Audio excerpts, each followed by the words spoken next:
99 Taflo Sifaya Ote kuchicha katochaya Isunaiwe Chi Kuntarisira chi Mukuru Mamati Usanditarisa iwe ndibvire wasi wona sekutinda kakutarisa Usanditarisa iwe ndibvire wasi wona sekutinda kakutarisa Usanditarisa iwe ndibvire wasi wona sekutinda kakutarisa Usanditarisa iwe ndibvire wasi wona sekutinda kakutarisa Kochwa ndikataisa rako ziso rikuita unge risiri kumeso rine zvimadodododo kuita sekunonzi kwairakatamswa nhodo tone Zastori skukutu Taungera kadzurwa dzurwa Varatengora varatutu Usanditarisa iwe ndibirewa Vula iwe ndibirewa Ona sekunda kakutarisa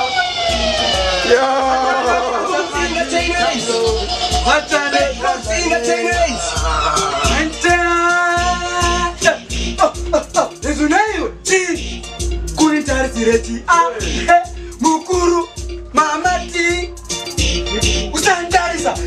iwe ndibvire wasi wona sekutinda kakutarisa Usanditarisa iwe ndibvire wasi wona sekutinda kakutarisa Usanditarisa iwe ndibvire wasi wona sekutinda kakutarisa Sani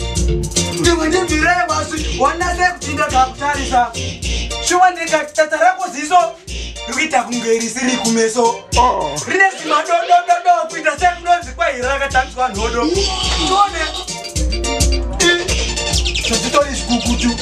kutangera kangotengwa nevhambero vanzi Usanditarisa iwe ndibvire wasi wona sekutinda kakutarisa Usanditarisa iwe ndibvire wasi wona sekutinda kakutarisa Usanditarisa